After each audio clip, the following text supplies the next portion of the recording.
Can I ask you something? Do you ever have one of those days? I mean, you know what I'm going to say, don't you? The days when you're just pulling your hair out at the end, just feeling absolutely frustrated, lost, alone, and wondering what the friggity frig is going on. I hear you. I just want to say what you're feeling or what you're thinking is absolutely natural. And it is so easy for us to get to that situation because do you know what? We're never told, we've never been given that guidebook as to what is going on for our daughter, especially during the teenage years. You know, when all the ups and downs with everything else that's going on for her. We've never, ever been given those insights as to what is actually going on for your daughter. Do you know what? That's what I'm here for. So hiya and welcome to the Teen Whisperer. I'm Rach Friedley, a mum, a coach, podcast host, obviously, like to state the obvious here, for mums of daughters who are trying their hardest to try and make sense of what the frig is going on with their daughter.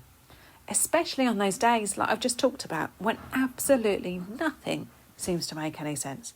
And those people around you are all pointing to one thing: diagnosis. Do this, do that. There's an assessment for this, there's an assessment for that. But today, I want to talk about something I think so many of us do when we're worried about our daughters, especially if you have those people telling you that they have this or they have that. Why don't you get her checked? Why don't you get her assessed? We look for the answer. So maybe you found yourself Googling at 11 p.m. Is this ADHD? Is this anxiety? What are the symptoms of ADHD, anxiety? Or is this just hormones? I mean, seriously, a girl's 28-day cycle isn't just hormones. It's a whole heap of emotions. It's a whole heap of energy and dips and wanting to do stuff and not wanting to do stuff. That's all there within that 28-day cycle. And honestly, I get it. I get all those questions we're putting into Google because we're trying to find that answer. You want something that finally makes all sense. And sometimes a diagnosis is part of that picture. But what if? What if we're sometimes looking for one explanation for something that is actually made up of lots of little things? Because as I've said before, behaviour is never just about one thing. And I think we forget when we're right in the middle of it. So think about one of those days. As I talked about earlier, she comes home from school or college or university or work. She drops her bag in the middle of the room. Oh, seriously, what is that about anyway? You ask her how her day was and she answers you with that one-word answer: fine. Normally with that undercurrent of behind it. You ask if she's hungry. Nope. Same undercurrent. You ask if she's got homework if she's at school. And the reply you get is can't you just leave me alone? And she disappears upstairs for hours on end. Her phone comes out, her door shuts, and you're standing there thinking, I was looking forward to you coming home. Now I'm just thinking, what the frickety frig happened there? And depending on the day, what you've been doing before, what other people have been saying to you, you're then thinking, she's got an attitude problem. She's so ungrateful. She's addicted to that ringing phone. Why won't she just talk to me? And maybe, if you're honest, there's another thought underneath that. The one that says, what am I doing wrong? As I said before, at the top of this podcast episode, I said I'm a mum. I know exactly what you're going through right now. I went through it with my own daughter. And this is why this podcast is here. This is why I do the work I do, because I used to be you. So yeah, I've been there. Because the bit where you say, what am I doing wrong? She's lovely for everyone else, but she's hell on earth for me. This is the bit nobody talks about. So I'm putting it out there into the open. Because her behaviour doesn't just affect her. It affects you. And you feel rejected. You feel frustrated. You feel worried out of your mind. And sometimes you feel completely powerless. And then you react from that place. Those feelings of worthlessness, the feeling of, I've got this wrong all the time. How do I get out of it? And then you question her. You push. You lecture. You go from one extreme to t'other extreme in 2 milliseconds because you don't know what's going on. You take the phone away. You confiscate it and you deal with the fallout that comes from that one. You tell her she needs to sort herself out. And then she gets more upset and you get more upset. And now you're both in it. And it's escalated beyond all belief out of everything that it started with. Sound familiar? Yep, I get it. My hand is in the air too. So yeah, 100% I'm with you on this one. But what if we zoom out? So obviously you're looking at what's going on in front of you. Because here's what I want to offer you. A slightly different way of looking at that moment. Not to excuse her behaviour, not to let her get away with anything, just to get curious. Because what you can see right now is the behaviour, and we're being told time and time again that behaviour is a problem. But what if her behaviour is showing you what's going on inside of her? What her body has been dealing with all day. So, for example, maybe she slept badly last night. Maybe she hasn't eaten properly today because, I don't know, she's at school, she was late in writing something, got late to lunch, there wasn't any food left that she liked, she didn't eat anything. Or maybe she's been sitting in a noisy classroom for 6 hours. I mean, seriously, it would drive me insane.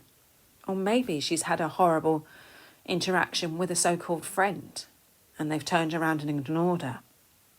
Or maybe she's been holding absolutely everything else together at school and has finally got somewhere she feels safe enough to fall apart. Maybe she spent hours looking at screens. Maybe she hasn't moved. Or maybe she hasn't even been outside, because so many of our girls are in school from whatever time it is in the morning, 8 o'clock till 4 o'clock in the afternoon, sitting at a desk. They haven't got that time outside. They haven't got that time to move. They haven't got that time to process what's going on for them. Or maybe she's experienced that hormonal shift that's talked about at the beginning of this podcast. Or maybe it's a combination of absolutely everything and several of those things all at once. And this is the bit I want you to notice. I'm not saying, she's grumpy because she hasn't been outside. That's too specific. Or she's emotional because of her hormones, because that's what we keep being told. Because they're girls, apparently they are the only ones on earth to have hormones. Hello, don't boys have hormones too? Anyway, tangent gone down. Because this, again, is just another version of looking for the answer. Instead, what I want you to ask is, what else might be going on here? And this is where her physiology matters, because her body is responding to all of this. Not her brain, her body. So sometimes understanding what's happening inside her body can change what happens next. Take her breath, for example. When she's really overwhelmed, you know that point, the feeling, her breathing changes. And when you understand what's happening, her breath can become something she can use to help herself. Not because you've told her to calm down or just breathe. So many people say that and you're just like, I'm breathing. It's how I'm alive. It's about understanding that her body is reactive right now. And that little bit of understanding really matters. Because now she isn't just experiencing something awful that she doesn't understand. She's beginning to recognise herself. I know what it is. And eventually, I know what I can do. Those are very different situations to be in. And it's why I talk about physiology so much. Not because I want you to become an expert in your daughter's body per se, but because sometimes when you understand what's happening underneath the behaviour itself becomes a hell of a lot less confusing. And this is where I think we can get ourselves into trouble. Because once we discover one thing that explains our daughter, we grab it with both hands. She's got ADHD. She's anxious. It's her hormones. It's her phone. I mean, so many times. How many times have you heard that recently, that the phone is getting blamed for everything? But the phone is not the problem. The phone, yes, its algorithms have been set up to hold your daughter in there, to get her attention, to hold her there for hours on end. But the phone isn't the problem. It's what she's looking for when she reaches for that phone, what her body is looking for. And then we have, she hasn't slept. And suddenly everything gets explained by one little thing. But your daughter isn't one thing. She's a whole person. Her sleep matters. Her food matters. Her movement matters. Her environment matters. Her friendships matter. Her hormones, yep, they do matter. Her 28-day cycle matters. Her screens matter. Her experience matters. Her breath matters. Her time out in nature matters. And so does what happened 5 minutes before she slammed that door. All of it is information.